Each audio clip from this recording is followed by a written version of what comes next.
at headings, there are a few things that we have to take note of.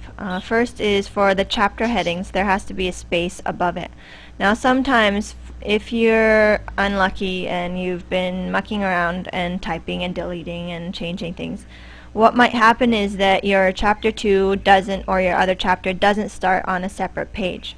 Now the best way, you don't click enter like this. You do a control enter, and that gives you a page break. Now you'll see here that we're lucky. The actual spacing is correct. It doesn't kiss the top.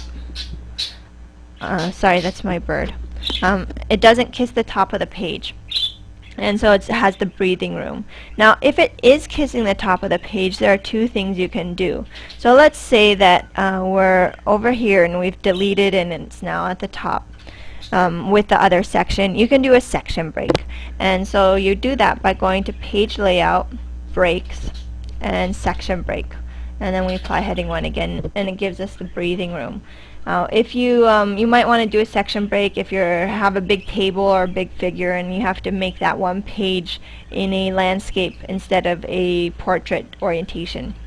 And then you do a section break before and after the page. Now another way of doing it is if, for example, you have an extra space above it. Now some people do this, and we're just going to have it as a normal. So some people, they have this extra space here that you can see if you click the up arrow, and it doesn't go to the previous page, but that means that the spacing is too much. So what you can do is if you right click, you can change the paragraph, and what you want to do is change it so it's 3 line spaces before.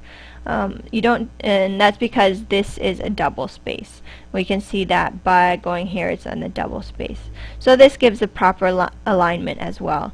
So you can either do a section break, or if you have another space below it, or above it, sorry, you can change the paragraph spacing by right clicking, go to paragraph, and change it to 3 lines and say OK.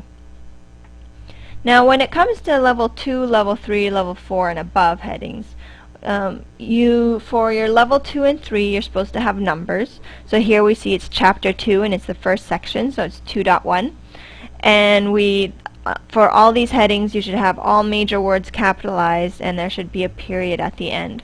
Now if we have a level 3 heading, we can apply level 3 heading and we do 2.1.1, let's say websites or internet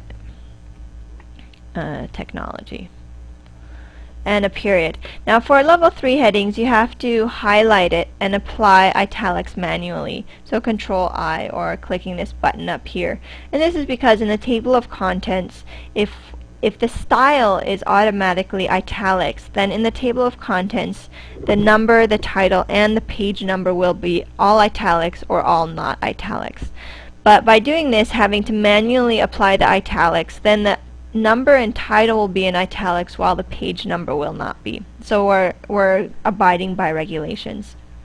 Now let's say we have website, web technology, and we want it to be a heading 4. Now you'll notice first off there that you don't have any numbers before it. So for any level 4 or level 5 headings you can't have any numbers. And if you feel like this is a little bit strange, the level 4 is a little bit more obvious than level 3, what you can do is you can go in and adjust it. Now you do have freedom with level 4 and level 5 headings, while level 1, 2, and 3 are fixed to the regulations. So you can go in here, click on this little button, go to modify, and let's say that we want it to be italics and underline. Now for level 5, let's say blog technology. For level 5, if we wanted to apply it, we could say that we don't want it to be bold and italics, we just want to underline. So you can make that adjustment here actually as well. If we go Control I, Control B, it'll take away the italics and the boldness. And by clicking within here, we can go on heading 5, update heading 5 to match selection, and that will update the heading 5. And if heading 5 is applied anywhere else in your report, it will change it automatically to match this selection. So that way you can make the adjustments. You have a little bit of freedom for heading 4 and 5, but for heading 1, 2, and 3, it's quite set for how it should be.